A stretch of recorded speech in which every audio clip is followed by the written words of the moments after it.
সুপ্রিয় ছাত্রছাত্রীরা, আশা করি তোমরা সবাই ভালো আছো। তোমাদেরকে আমি গতকালকে অধ্যায় 4-এর নিয়ে কিছু আলোচনা করছি। তোমরা জানো আজকে আমরা আলোচনা করব পঞ্চম অধ্যায়ের ডাটাবেস ম্যানেজমেন্ট সিস্টেমের পঞ্চম অধ্যায়ের এসকিউএল এবং পিএল এসকিউএল সম্পর্কে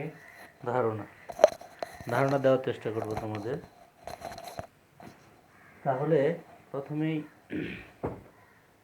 আমরা এসকিউএল সম্পর্কে, এসকিউএলটা কি এটা একটু ধারণা নিই। আসলে এসকিউএলটা হচ্ছে স্ট্রাকচার কুয়েরি ল্যাঙ্গুয়েজ, সংক্ষেপে যেটাকে বলে এসকিউএল। আর এসকিউএলটা কতগুলো স্টেটমেন্ট, ধাপ, হ্যাঁ, তাছাড়া এগুলো এক বা একাধিক ডাটাবেস, মানে অনেক ডাটাবেস, টেবিল, কলাম, ইন্ডেক্সে ইত্যাদিতে সাধারণত কী করা হয়, প্রয়োগ করা হয়। ঠিক আছে, এই যে আমরা তাহলে এসকিউএলটা সম্পর্কে বুঝতে পারলাম যে এটা হচ্ছে স্টেটমেন্ট ছাড়া কিছুই নয়। আর এগুলো এক বা একাধিক ডাটাবেস, টেবিল, কলাম বা ইন্ডেক্সে প্রয়োগ করা হয়। ঠিক আছে, তাহলে আমরা এখন যে বিষয় নিয়ে আলোচনা করব সেটা হচ্ছে এসকিউএল এর ক্লোজ। এসকিউএল এর ক্লোজটা কি? এসকিউএল এর ক্লোজ সম্পর্কে আমাদের পরীক্ষায় প্রশ্ন, এটা খুবই গুরুত্বপূর্ণ, এই কারণে আমরা এই প্রশ্নটা আলোচনা করব। ঠিক আছে, তোমরা একটু মনোযোগ সহকারে খাতা কলম নিয়ে দেখো এবং উদাহরণ সহ মনোযোগ সহকারে লক্ষ্য করো এসকিউএল এর ক্লোজগুলো কি। এই অধ্যায়ে এসকিউএল এর ক্লোজ এর বিষয়বস্তু নিয়ে আমরা আলোচনা করার পূর্বে আমরা একটু জানি যে এসকিউএল এর ক্লোজ কি। একাধিক রিলেশনাল, যেটা বলি আমরা, বা টেবিলও বলতে পারি, বা টেবিলের সমন্বয়ে রিলেশনাল ডাটাবেস গঠিত, তাই না? যার মধ্যে কি হয়, প্রত্যেকটি রিলেশন বা টেবিলে কি হয়, টেবিলের ইউনিক নাম, একক নাম আর কি, যেটাকে বলা হয়, ব্যবহার করা হয়। ঠিক আছে, সাধারণত এটা কি অনুমোদন করে থাকে বা এটা একটা মান নির্দেশ করে থাকে। ঠিক আছে, ভ্যালুকে আইডেন্টিফাই করে থাকে।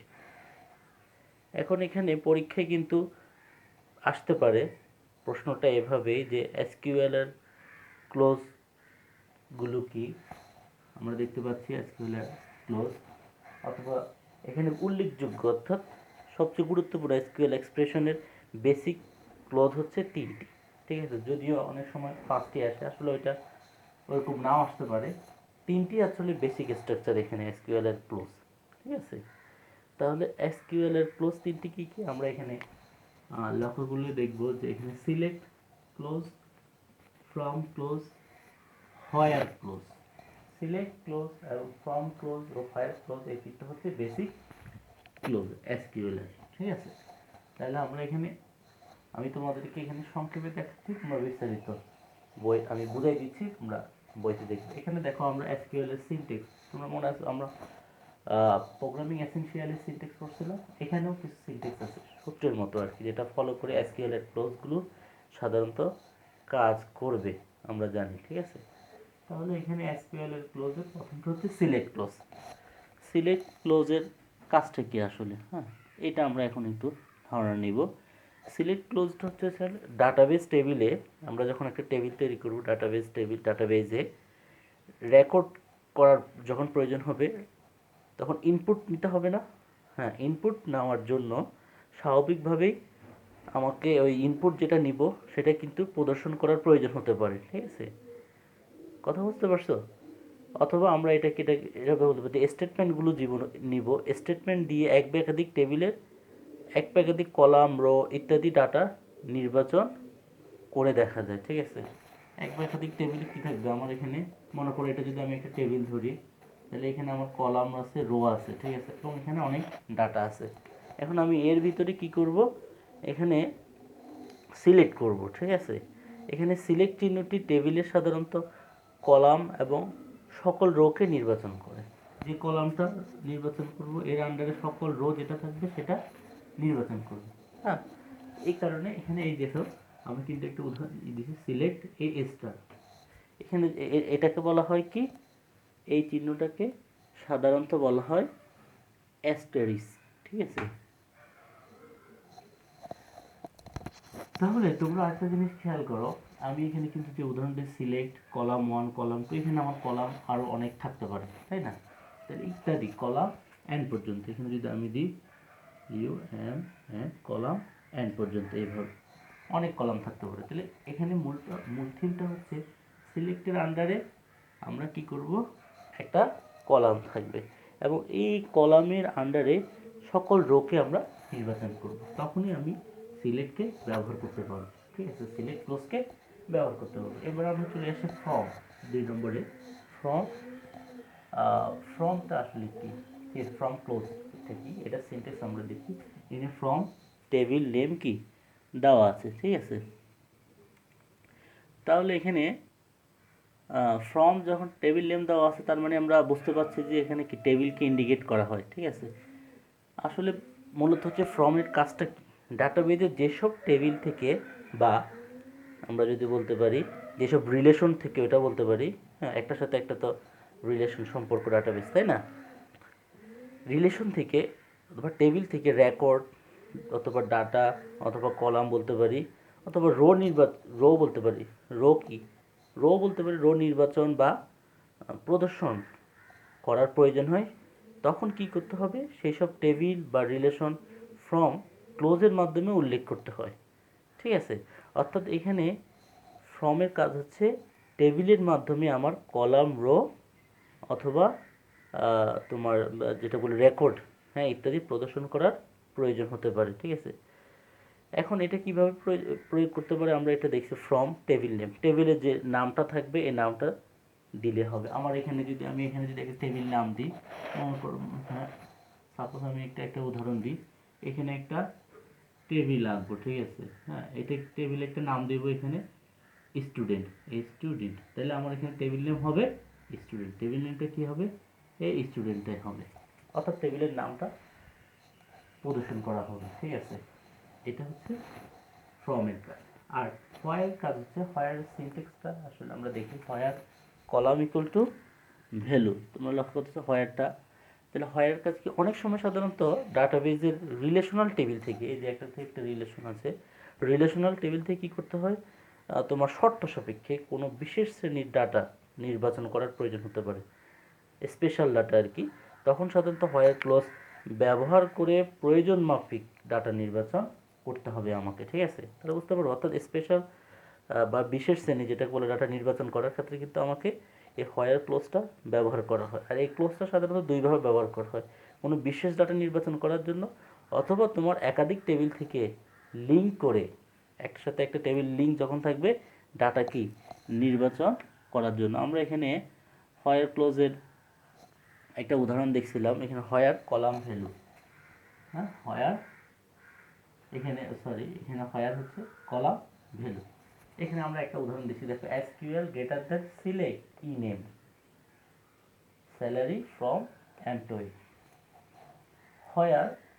হোয়ার কলাম স্যালারি, ধরো স্যালারি একটা কলাম গ্রেটার দ্যান 2000, ঠিক আছে। এইখানে যে জিনিসটা তোমার বোঝাচ্ছে, এখানে কলাম বলতে সাধারণত এখানে কি, এই যে কলাম বলতে কি বলছে, এখানে কলাম বলতে ডাটা টেবিলের ফিল্ড নাম, একটা ডাটা টেবিলের ফিল্ডের নাম আছে না, এই নামটা আর কি, ঠিক আছে। এবং ভ্যালু বলতে ফিল্ডের আওতায় কোনো তথ্যকে বোঝায়, এই ফিল্ডের আওতায় যে তথ্যটা থাকবে এই তথ্যটাকেই সাধারণত ভ্যালু বোঝায়। আমরা তো জানি এখানে কলামের আন্ডারে যে ভ্যালুটা থাকবে সেটাই হচ্ছে ভ্যালু, অর্থাৎ এখানে কলামটা হচ্ছে কি ডাটা টেবিলের ফিল্ড নেম, এবং ভ্যালু বলতে ফিল্ডের আওতায় তোমার কোনো তথ্যকে বোঝাবে, ফিল্ডের আওতায় যে তথ্যটা থাকবে এই তথ্যটাকে বোঝাবে, এখানে অনেক তথ্য থাকতে পারে, ঠিক আছে। তাহলে আমরা একটা উদাহরণ দেখছি এখানে কিছুক্ষণ আগেই, ঠিক আছে। এখন এখানে আমার কথা হচ্ছে যে আমরা এখানে যে উদাহরণটা দেখছি বা দেখা যাচ্ছে হোয়াইট বোর্ডে, এখানে আসলে গ্রুপ বাই কাজ করা হচ্ছে, ঠিক আছে। তোমরা এখানে দেখো আমরা এখানে সিলেক্ট করছি, কি সিলেক্ট করছি, এখানে কাউন্ট করছি কাস্টমারের আইডি এবং কান্ট্রিকে, ঠিক আছে। ফ্রম কোথা হতে, কাস্টমার নামক কি আমরা কিছুক্ষণ আগে বলছি ফ্রম কাস্টমার নামক টেবিল থেকে, হ্যাঁ। গ্রুপ বাই কান্ট্রি, এখানে এই কান্ট্রি বোঝাচ্ছে, ঠিক আছে। তাহলে এখানে যদি আমরা একটু টেবিলের দিকে লক্ষ্য করি তাহলে দেখব যে এখানে কাউন্ট করছি কাস্টমারের আইডিটাকে, ঠিক আছে। আর এখানে হচ্ছে কান্ট্রি, কান্ট্রি বলতে এখানে বাংলাদেশ, ইন্ডিয়া, নেপাল বোঝাচ্ছে। আর কাউন্ট করছি 3 টু আইডি নাম্বার আর কি, আইডি নাম্বার যেটা থাকে আর কি, সেটাকে আমরা এখানে কাউন্ট করা বোঝাচ্ছে, হ্যাঁ। তাহলে এখানে যে বিষয়বস্তু দাঁড়াচ্ছে যে কাউন্ট যেভাবে করব, এটা কাউন্টটা করতে হবে আমার কী করতে হবে, ফ্রম কাস্টমার নামক টেবিল হতে, কথা বুঝতে পারছো? তখন আমাদের কিন্তু বোঝা যাবে জিনিসটা আসলে কোথা কোথা থেকে কাউন্ট করতে হবে, ঠিক আছে। তাহলে এখানে এই জিনিসটা সাধারণত বোঝাচ্ছে যে হয়ের কাজ হচ্ছে কি, কোন কলামের, এখানে কলাম এবং কলামের আন্ডারে যে ফিল্ড থাকবে ফিল্ডের তথ্যটাকে উপস্থাপন করা, ঠিক আছে। এখানে আইডিটা যদি আমি দিব তখন আইডিটা দেওয়ার সাথে সাথে মনে করো এখানে আমি আইডিটা দিছি কত, কাস্টমার আইডি তোমার 2 দিছি, হ্যাঁ। তাহলে এখানে কান্ট্রিটা কি দেখাবে, আমার ইন্ডিয়া দেখাবে, কারণ আমি এই আইডির ভিতরেই তো আমার দেশটাকে, কান্ট্রিটাকে সিলেক্ট করা আছে, ঠিক আছে। এক কথা হচ্ছে হয় কাজ হচ্ছে তোমাদের একটা ফিল্ডের যে রেকর্ডটা আছে, ভ্যালুটা আছে, এটাকে আইডেন্টিফাই করার জন্য, ঠিক আছে। এখানে তাহলে মোটামুটি এই 3টা ক্লোজই হচ্ছে গুরুত্বপূর্ণ। এই 3টা ক্লোজ তোমরা এভাবে তোমরা ওই যে সিনটেক্স নিয়ে, সিনটেক্স লিখে উদাহরণ দিয়ে একটু ব্যাখ্যা দিয়ে বোঝাবে। আশা করি তোমরা এভাবে যদি প্রশ্নটা ভালো করে দেখো তাহলে তোমাদের জন্য খুবই সহায়ক হবে, হ্যাঁ।